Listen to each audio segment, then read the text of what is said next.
Vamos, hermanos, ahora a leer la palabra del Señor en el libro de Génesis, capítulo 1. Y vamos pues a leer desde el versículo 20 hasta el versículo 31.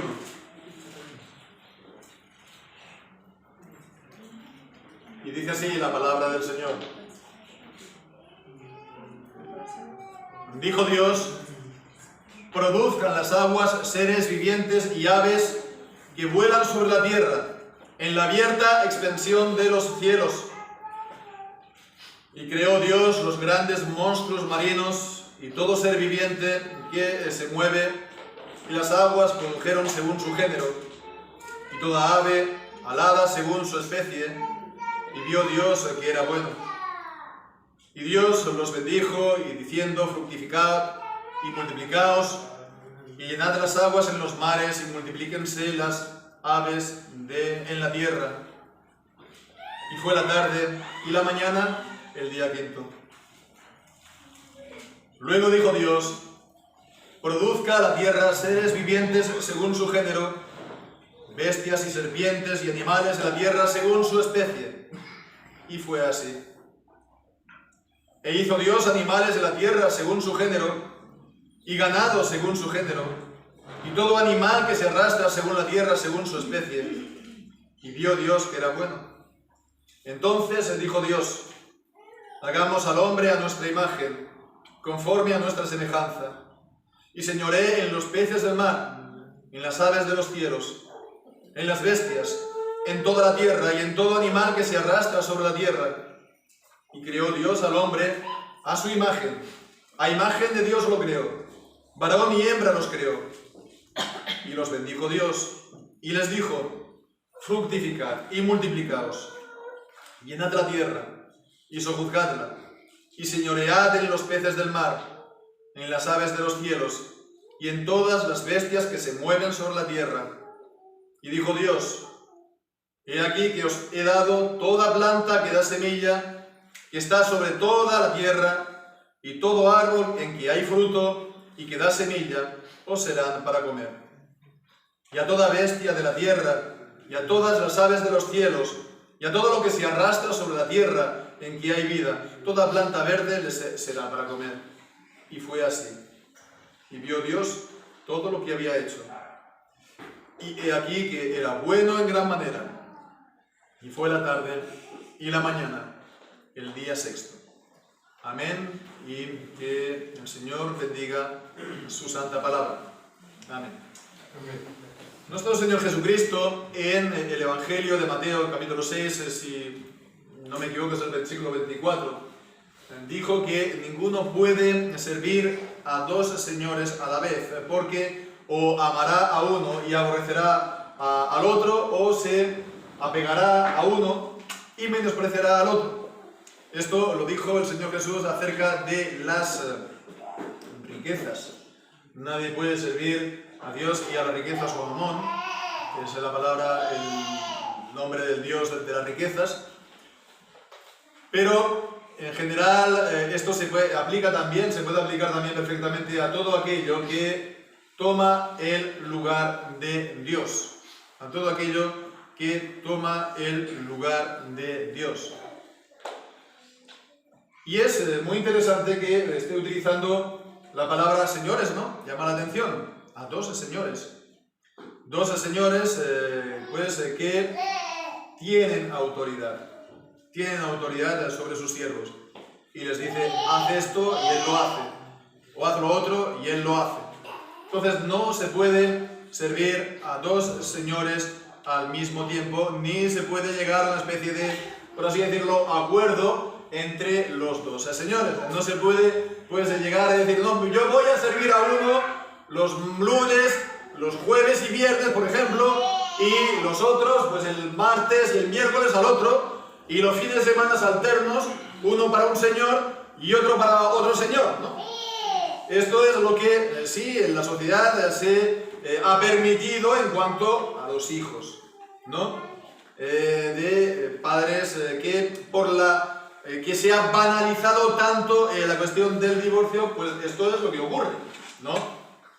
Pero ya dijimos en su día, hace una semana, cuando comenzamos a estudiar el Génesis 1, que los que ya llevamos unos años en esta vida, ya hemos visto otra manera de funcionar del mundo, ¿no? No debería de ser así, y no siempre ha sido así, y es solamente hace muy poco tiempo que es así, tal como nosotros lo conocemos. En todo caso, volviendo a lo que decía el Señor Jesús, lo estaba diciendo, por lo tanto, en cuanto a las riquezas, esto es en cuanto a todo lo que toma el lugar de Dios. Porque si un señor le dice a uno, haz esto, y viene el otro señor y le dice, haz lo otro, entonces, ¿qué hacemos? ¿Con cuál nos quedamos? Bien, pues todo esto para introducir la doctrina de este pasaje, que es el corazón también de nuestro mensaje esta mañana, que es que nosotros hemos de recibir, aceptar el relato de nuestro Señor en la palabra de Dios acerca del origen de la vida y el origen del hombre por la autoridad del Señor, y esto frente a relatos y explicaciones rivales y contrarias. Hemos de recibir la explicación y el relato del origen de todas las cosas y el origen del hombre, tal como nos lo dice nuestro Señor. ¿Qué es entonces lo que nos dice nuestro Señor? Bueno, pues de manera muy resumida, desde los versículos 20 al 23, está hablando acerca del quinto día de la creación y cómo Dios, creó, sí, los seres vivientes o animales en las aguas, los peces, y también en los cielos, ¿no? En el cielo, en la expansión de los cielos, dice el versículo 20. Entonces, los animales de las aguas y del aire, las aves. Y después los versículos 24, al 31, pues es el sexto día de la creación, y el Señor creó entonces en este sexto día de la creación los animales que llenan la tierra y también el hombre. Así pues, de esta manera, pues está completa la obra de la creación de Dios en esta semana. Hemos estado viendo entonces el día primero, Dios creó los cielos y la tierra, creó también la luz y las tinieblas. En el segundo día de la creación, pues Dios hizo esta expansión, ¿no? Los cielos, ¿no? Que separan las aguas de las aguas. En el día tercero de la creación, pues hubo esta reunión de las aguas, los mares, y apareció entonces la tierra seca, y también hubo la creación de las plantas sobre la tierra seca.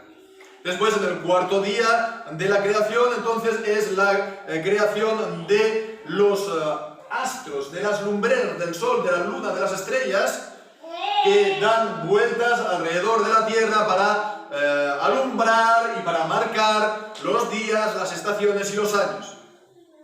Y bueno, pues entonces, el día 5, lo que hemos visto, la creación de los animales, es decir, de las aguas y de los aires, peces y aves, y sexta, los animales y el hombre. Entonces vemos, ¿no?, qué gran orden, ¿verdad?, en la creación del Señor. Todas las cosas siguieron su orden, todas las cosas fueron necesarias.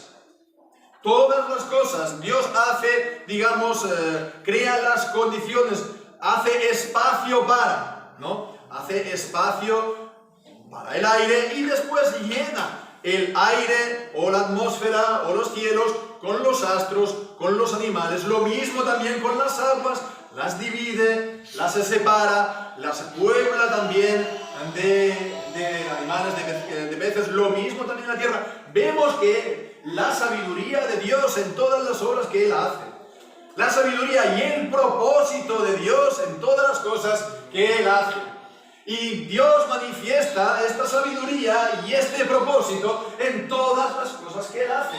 En las cosas más grandes de la creación y en las cosas más pequeñas de nuestra vida. En las cosas más pequeñas de nuestra vida también el Señor manifiesta su propósito y manifiesta por lo tanto su sabiduría. Y entonces nosotros, cuando a lo mejor nos encontramos con dificultades o con problemas en nuestra vida o con problemas en la vida en general, ¿no? Pues no podemos pensar o tener el recurso de decir, no, esto es absurdo, esto no tiene sentido, esto no tiene propósito. Porque esto es lo que piensan aquellos que no creen en Dios. Aquellos que no creen porque no quieren creer en Dios. Entonces ellos se ven forzados a decir, no, mira, la vida no tiene ningún sentido o propósito. Ellos llegan, sí, pues de todo el origen de la vida, ¿verdad? A los últimos, ¿no? A las últimas, a los primeros estadios, ¿no? A la primera molécula que ellos dicen, ¿no? De la cual proviene todo. O al átomo, ¿no? Sobre el cual pues después vendría el llamado Big Bang, ¿no? Y ahí se queda. Y le dicen, pues entonces, bueno, y antes de eso, ¿qué? ¿O por qué a partir de hubo esa molécula? ¿O a partir de esa molécula vino la vida, ¿no? ¿O por qué hubo entonces ese gran Big Bang, ¿no? ¿Por qué? ¿Por qué? ¿Cuál fue la causa? Y claro, si dices que fue la causa, necesariamente esa causa es de fuera de la materia. Entonces, necesariamente tienen que estar reconociendo la existencia de Dios, así, por lo menos en general, de Dios. Pero claro, eso no lo quieren hacer, porque no quieren. Entonces ellos, ¿qué hacen? Pues responden como los fariseos, sabemos en la historia del Evangelio, cuando Jesús le dijo acerca del bautismo de Juan el Bautista. Entonces ellos dijeron, no sabemos. ¿Qué dicen entonces ellos? No sabemos. Pues no sabemos por qué eso se dio. No hay ninguna causa. Entonces eso fue por casualidad. O eso fue, entonces, por azar. Pero si es por azar, si es por casualidad, eso significa que no tiene sentido, que no tiene propósito, que es algo absurdo. Pero nosotros, como creyentes, no podemos pensar que la vida, que nuestra vida, no tiene sentido, por muchos problemas que tengamos. Dios está guiando todas las cosas con propósito para nosotros. Si no lo vemos ahora, algún día, hermanos, lo veremos. No decaigamos, ¿no? Si esto nos pesa mucho. Porque al final todas las cosas es para la alabanza de su gloria, de su gracia. Y bien, como dice Romanos capítulo 11, Romanos capítulo 11, que todo es para la alabanza de la gloria de su conocimiento, oh profundidad, de las riquezas, de la sabiduría y del conocimiento de Dios. Bien, pues entonces esto en cuanto a estas obras en general, ¿verdad?, del primer día. Pero podríamos incluso pues ir, las obras de estos días quinto y sexto, pero podríamos ir un poco también más al detalle, porque vemos entonces en el versículo 20, por ejemplo, primeramente, acerca de los seres vivientes de las aguas, o también de los del aire, ¿no? Dice, produzcan las aguas seres vivientes. Produzcan las aguas. Vemos que esto Dios lo ordena, pero los seres vivientes, los animales, provienen del agua, ¿no? es decir, provienen de la materia, ¿no? Como también en el versículo 24, produzca la tierra seres vivientes. Está producido, por lo tanto, por la materia, ¿no? El verbo original tiene que ver con el movimiento, ¿no? Entonces, la idea es que proviene de la materia, del agua y de la tierra. Esto por un lado. Después por otro lado vemos que lo creó también todas las cosas según su género, según su especie. En el versículo 21, las aguas produjeron según su género y toda ave alada según su especie. Es la misma palabra, puede traducirse perfectamente como según su especie. Como también en el versículo 24, los animales de la tierra según su especie. Cuando hable de grandes monstruos marinos, se está refiriendo a la ballena. No está hablando aquí de seres mitológicos. En Génesis 1 no hay mitología. Entonces vemos que era según su especie. Es decir, que el calamar no se convirtió en ballena, ni la rana se convirtió en águila, ni tampoco el erizo se convirtió en elefante. Todo fue según su especie. Todo fue según su especie. Entonces, vemos que la tierra lo produjo, sí, los animales del aire, del mar y de la tierra, pero con el hombre fue completamente distinto. Porque vemos que fue, en el versículo 26, introducido por esta palabra del Señor diciendo, hagamos al hombre a nuestra imagen. Y entonces Dios dice, hagamos al hombre a nuestra imagen. Está utilizando este verbo en plural. ¿Por qué Dios habla aquí en plural? Pues bueno, está claro que aquí está Dios hablando en plural porque esto muestra que hay, sí, una pluralidad también en Dios. Dios es uno. Pero también hay una pluralidad en Dios. De hecho, el mismo nombre en Dios, aquí en este capítulo, en hebreo, es Elohim, en plural. Entonces, hay una pluralidad en Dios. Esto es, por lo tanto, también una base, ¿no? Un indicio, una muestra de la Trinidad, ¿no? Que esto pues va a ser desarrollado cada vez más en la Biblia, en la palabra, y entonces vemos que desde el mismo inicio de la Escritura, en el capítulo 1, se ve esto, cuando habla Dios, hagamos al hombre a nuestra imagen. Y aquí ya veíamos en el versículo 2 que el Espíritu de Dios estaba sobre las aguas, y también la sabiduría de Dios, la palabra, el Logos, el Hijo, estaba también presente. Todas las cosas por Él fueron hechas, y sin Él nada de lo que fue hecho, nos dice Juan 1. Entonces, hagamos al hombre a nuestra imagen. A nuestra imagen, vemos lo que es diferente también de entre los hombres y los animales. Es esto, que el hombre está creado a imagen y semejanza de Dios. Entonces aquí no se está refiriendo en principio al cuerpo del hombre, porque el hombre sí tiene cuerpo, pero Dios no tiene cuerpo. Dios es espíritu, no tiene cuerpo. Esto es algo de las criaturas. Entonces aquí está hablando sobre todo de la parte espiritual del hombre. La parte espiritual del hombre. Por supuesto, el hombre tiene su parte material. En capítulo 2 de Génesis, versículo 7, vemos esa parte material que Jehová formó al hombre del polvo de la tierra. También su, materia fue tomada de la tierra, como el resto de los animales. Sí. Pero tiene esta parte espiritual que dice a continuación, y sopló en su nariz aliento de vida, y fue el hombre un ser viviente.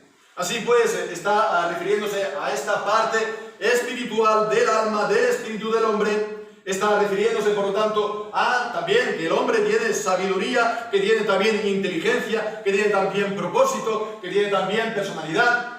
Pero también Él es justo y Él también es santo. Como Dios es justo y es bueno y es santo. Y al final del capítulo, en el versículo 31 dice: vio Dios todo lo que había hecho y he aquí era bueno en gran manera. El hombre fue creado bueno. Fue creado, ya lo veremos, con la ley de Dios en su corazón. Así, por lo tanto, la imagen de Dios está hablando de todo esto, de la parte espiritual del hombre, que comprende, por lo tanto, sí, su inteligencia, emociones, voluntad, propósito, pero también, sobre todo, esta justicia y la santidad de Dios. Bien, y también no solo esto, vemos que también los creó varón y hembra, varón y mujer. En el versículo 27, Dios creó al hombre a su imagen. A imagen de Dios lo creó, varón y hembra los creó. Y esto nos está diciendo que el hombre, en general vemos, se utiliza la palabra el hombre para referirse al hombre y la mujer, ¿no? No tiene que estar aquí hablando y desdoblando siempre nosotros y nosotras, los ciudadanos y ciudadanas, vascos y vascas, ¿no? Etcétera, ¿no? No se tiene que estar repitiendo siempre, es muy cansino, ¿no? El hombre ya basta y comprende al hombre y a la mujer. Y ambos, el hombre y la mujer, son igualmente imagen de Dios.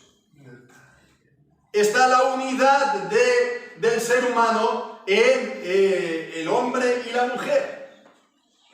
Y la mujer no es menos imagen, eso era antes, ni hoy. El hombre es menos imagen de Dios que la mujer. Los dos son igualmente imagen de Dios.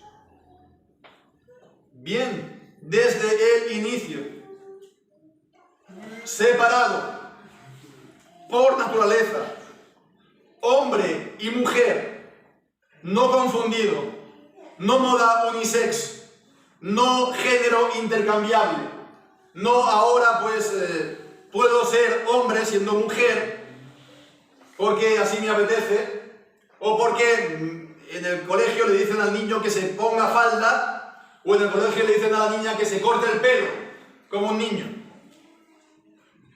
Sino que desde el principio están estos dos géneros, ¿verdad? Estos dos géneros, hombre y mujer, que es la naturaleza del hombre y de la mujer. No es algo opcional, ni es algo que se te quita y pone. Y además vemos que dio Dios este primer mandamiento a los hombres. En el versículo 28 los bendijo Dios y les dijo: fructificad y multiplicaos, que por cierto también lo vemos en el versículo 22 acerca de los animales. Dios los bendijo diciendo: fructificad y multiplicaos y llenad las aguas en los mares y multiplíquense las aves en la tierra. También a los hombres. Y este es el primer mandamiento de Dios a los hombres. El primer mandamiento de Dios a los hombres no es como en la película esta del ET en nuestra época, ¿no? Sed buenos. El hombre ya lo era. El primer mandamiento es tener hijos. Y esto acompañándolo con la bendición de Dios. Es decir, que el tener hijos es sinónimo de bendición de Dios. Y el crecimiento es sinónimo de bendición de Dios. El multiplicarse es sinónimo de bendición de Dios. En la familia, en la nación, en la iglesia también. Si hay crecimiento, pues entonces hay bendición también de Dios. Si siempre estamos lo mismo o disminuyendo, es señal de poca bendición de Dios. El tener hijos y el crecimiento no es maldición. Porque hoy en día se tiene esta percepción. Somos demasiados, no vamos a poder con tantos. Es maldición y hemos de reducir la población del mundo a toda costa. No es maldición, es bendición. Y es de esta manera como, por último, con toda esta naturaleza, como Dios creó al hombre y la mujer a imagen de Dios, y con este mandamiento de llenar la tierra, que la domina también, y es lo que dice versículos 29 y 30, Os he dado toda planta, ya en el versículo 28, llenad la tierra y sojuzgadla, señoread en los peces del mar, en las aves de los cielos y en todas las bestias que se mueven sobre la tierra. Os he dado toda planta que da semilla, que está sobre la tierra, todo árbol en que hay fruto, que da semilla, os serán para comer. Entonces tiene que señorear, tiene que dominar, tiene que gobernar la creación. Hay algunos también que consideran que esta imagen de Dios, en todo o en parte, yo no creo que sea en todo, pero podría ser, sí, en parte, que esta imagen de Dios está comprendido este dominio sobre el universo.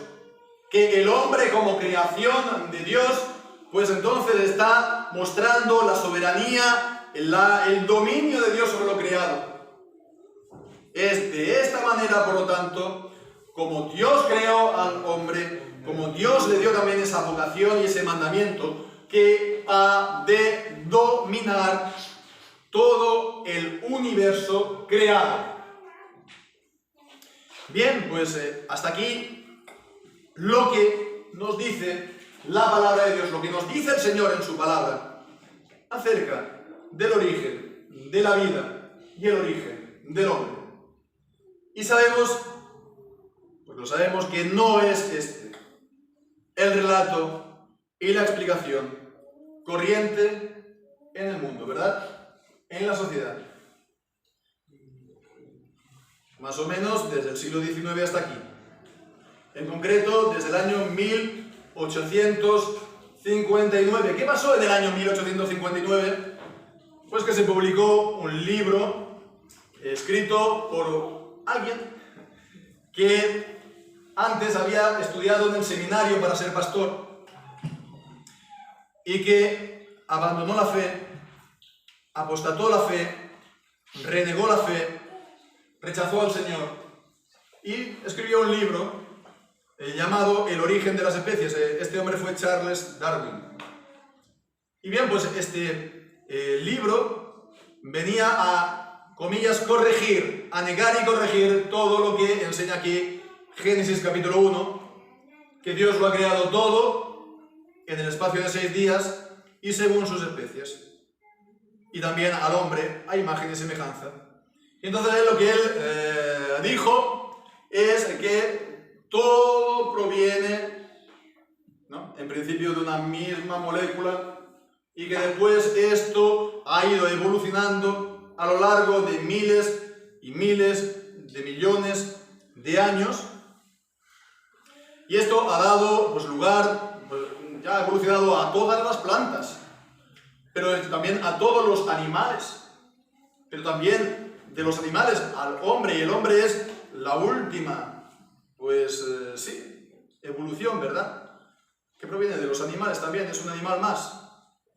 Y todo esto, pues, ¿por medio de qué? Por medio de la adaptación a las distintas circunstancias, al medio, como dicen ellos, y la supervivencia de los más aptos, de los más fuertes. La teoría de la evolución. Y la teoría de la evolución en realidad no era algo nuevo. Este libro no era un libro de ciencia, era un libro de filosofía. Lo leemos y no... Es un libro más bien de filosofía, ¿eh? Y la tesis, ya digo, no es algo nuevo. Es algo que ya decían los filósofos griegos en la antigüedad, porque, bueno, si no crees que Dios lo ha creado todo, te pones a pensar y dices, bueno, pues, ¿de dónde viene el hombre? Pues lo mismo viene de los animales, ¿no? De los monos, que se le parece, ¿no? Es algo corriente, ¿no? Bien, pues entonces, de ahí proviene esta idea, ¿sí? Y, bueno, pues parece que encandiló a la gente, encantó a la gente este libro, y desde entonces la, comillas, ciencia, la ciencia oficial en nuestros países occidentales y en todo el mundo, pues ha abrazado este darwinismo o esta teoría de la evolución. Esta teoría de la evolución. Y bueno, pues por supuesto que esta teoría de la evolución se enfrenta a unas dificultades muy grandes. Unas dificultades muy grandes, ¿no? Primero, ya de entrada, porque contradice la palabra de Dios, y al contradecir la palabra de Dios, pues solamente puede equivocarse. Pero bueno, dejando aparte esto, es que miras entonces las cosas sobre las cuales se basan y ves que se basa un poco en el aire. No hay una base para que sustente entonces esta evolución de las especies, de una especie a otra, ¿verdad?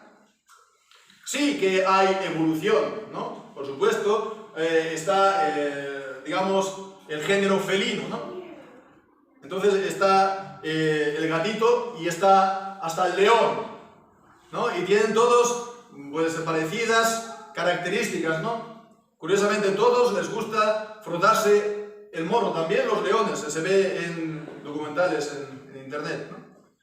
Pero vemos, una cosa son la evolución dentro de cada especie y otra cosa es que el león no se convierte en perro, ni el perro se convierte en gato, ni el calamar en ballena, etcétera, etcétera, etcétera. No hay ninguna evidencia de salto entre una especie y otra especie.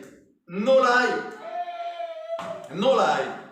Y claro, cada 2 o 3 meses nos están diciendo hay una nueva, digamos, homínido o de antecedente del hombre y te dicen, claro, a fuerza de decir nombres y nombres, pues te vas pensando que hay cada vez más y más, que hay esa evolución, esa evolución progresiva, ¿no? Que pasa de los monos al hombre, pero en realidad todo lo que hay son o restos de homínidos, de monos, digamos, o restos de hombres. Pero no hay, digamos, una cadena evolutiva que demuestre que hay un paso ni de mono a hombre ni de entre los distintos animales, ¿verdad? No hay en el registro fósil, utilizando palabras de ellos, evidencia de esto. Y sabéis, esto a los científicos ateos, a los científicos evolucionistas, esto les pone muy furiosos. Les pone muy furiosos que vengamos nosotros, como ellos dicen, creacionistas con desprecio, a hacerle ver esto.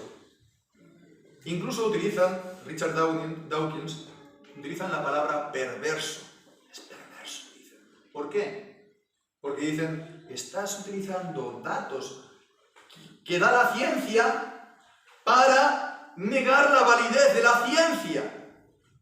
Entonces vemos eso como que no haces fair play. Tú dedica todo lo tuyo y deja a los que nosotros sabemos, ¿no? A los que nosotros sabemos. Bien, sí, de acuerdo.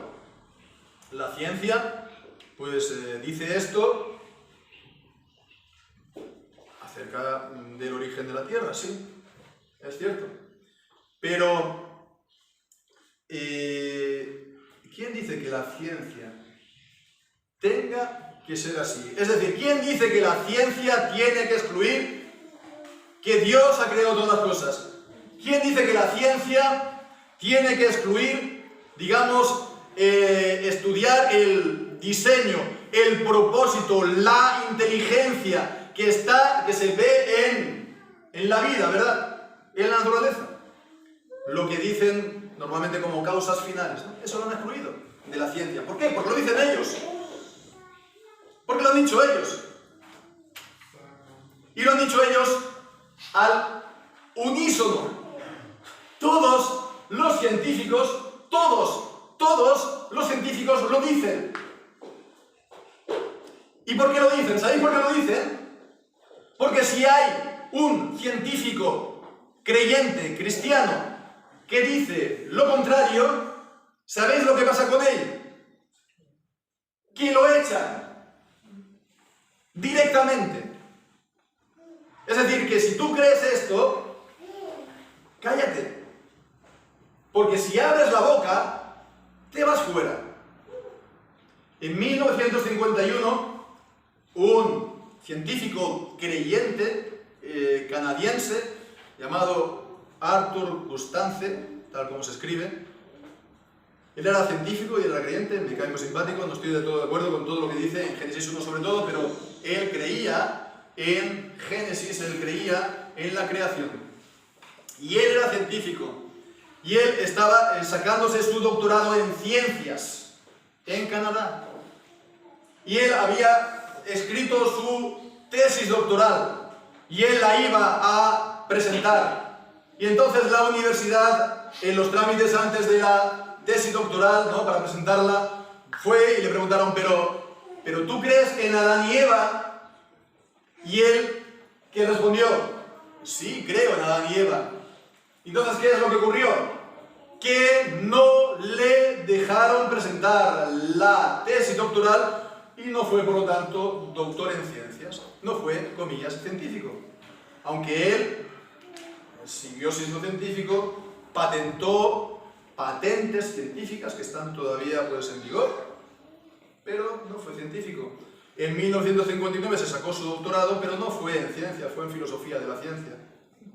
Entonces, ¿ves? ¿Tú crees en la creación del Génesis? ¿Tú crees en Adán y Eva? Muy bien, cállate. Porque si no, te vamos a echar. Y te echamos. Y te echamos. Y vemos entonces, sí, la ciencia como señor ejerce autoridad, tiene poder, ¿no? Decide el grupo de los que están adentro y quién se queda fuera, ¿verdad? Y es entonces como todo lo que sigue proviene también de sus órdenes, ¿no? Si estamos en un mundo en el cual pues la vida no tiene ningún sentido, es absurda, la gente pues está deprimida, hay pues también pues mucho suicidio por todo esto. ¿Por qué es? Si el mundo pues considera que el hombre, la vida del hombre no tiene ningún valor porque es al final un animal más evolucionado. Ahora no nos podemos ni siquiera comer ningún otro animal, ¿no? Porque está mal, dicen, ¿no? O si también el hombre pues tampoco está por encima de la creación, tampoco está por encima de las montañas, tampoco está por encima del universo, ¿no? Tiene que adaptarse, ¿no? No tiene que haber industria, no tiene que, si es necesario, pasar hambre o pasar frío, porque no puede utilizar, pues, según qué cosas, ¿no? Porque nos vamos a cargar, digamos, el planeta. Si vemos que también, pues, bueno, aparte del matrimonio ya diremos, ¿no? Cuando lleguemos a Génesis 2, ¿no? Pero aparte de la naturaleza del hombre, que, bueno, pues no hay tal cosa como moda unisex, no hay tal cosa como ideología de género, no hay tal cosa como cambiar el género a voluntad, no lo hay. Y la gente lo hace. Vemos que la gente, como decíamos, considera el tener hijos como una maldición. Y bueno, pues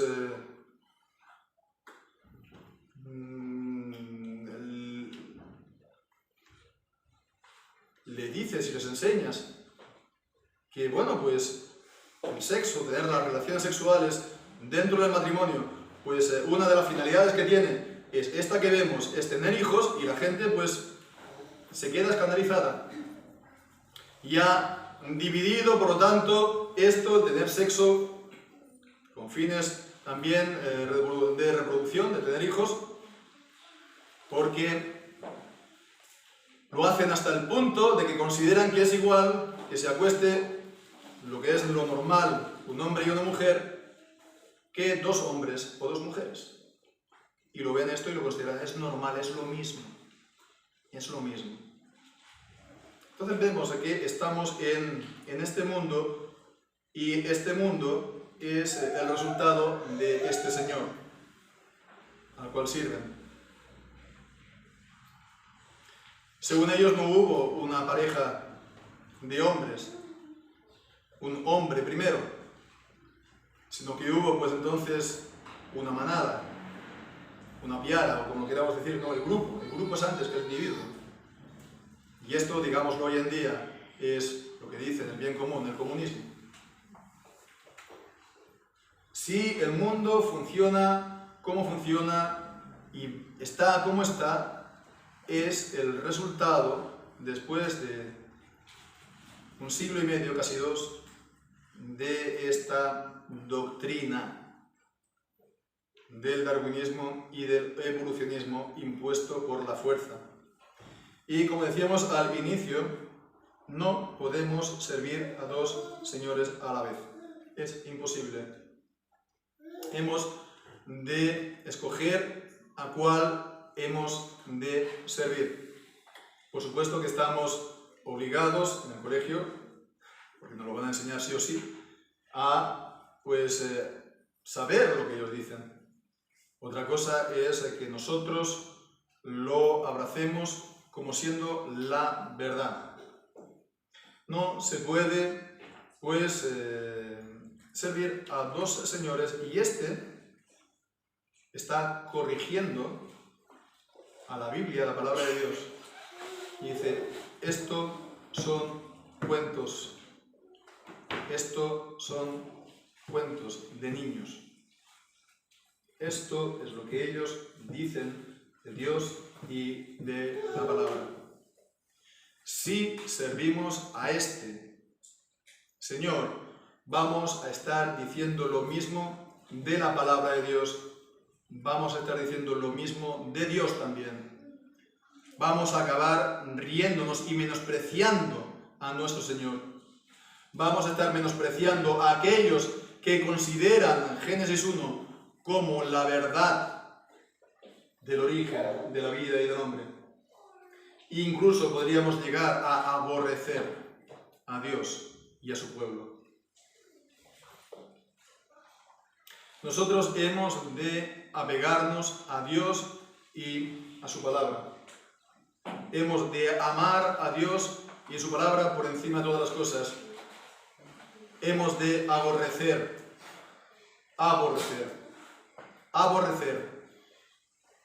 los dioses rivales. Hemos de aborrecerlos. No nos queda otra. Porque ellos aborrecen a nuestro Dios y aborrecen su palabra. Alguien me dirá, bueno, esto es, tal vez, me dirán, esto está muy bien, pero esto no, yo no soy científico. Yo tengo mi día a día, yo tengo mis cosas, ¿no? Y esto no se me aplica a mí, tal vez. Sí, se aplica, todo se aplica para nosotros. Esto también. A lo mejor esto de la creación en particular, nosotros lo hemos de creer todos, ¿no? Pero lo mismo no, pero es el mismo principio. No podemos tener dos señores, sea sea cualquier otro. Nuestra fidelidad ha de ser enteramente por el Señor y para el Señor. Cueste lo que cueste, y frente a todo, y frente a todos, incluso frente al mundo, ¿no? Si tenemos que plantarnos ante el mundo y estamos solos, bueno, por lo mismo el mundo lo tiene más fácil con nosotros, ¿no? Y nos aplasta así, ¿no? Sin más. Es fácil.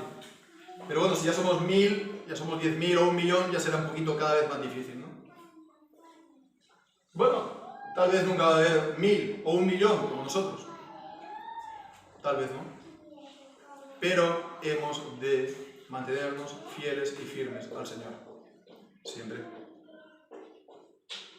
Siempre.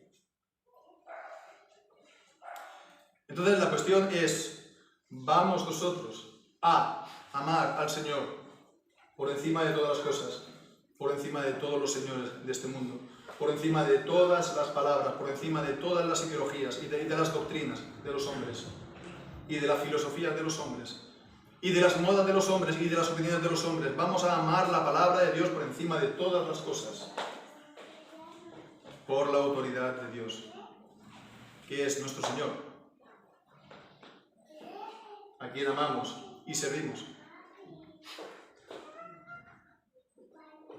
Hemos, hermanos, de ser, en definitiva, y ya con esta palabra concluimos, valientes. Valientes para con el Señor y ante el mundo. Antiguamente la valentía era algo valorado en los hombres. Hoy en día, seguro, no estoy tan seguro que sea así. Pero, hermanos, la valentía para nosotros simplemente es tener fe en el Señor, tener amor a Dios y sus palabras, y tener obediencia y obedecer a su palabra, por lo tanto, y esto, por lo tanto, al precio que sea. Pues que ahí sea, y que el Señor bendiga su santa palabra. Amén. Vamos a orar, hermanos.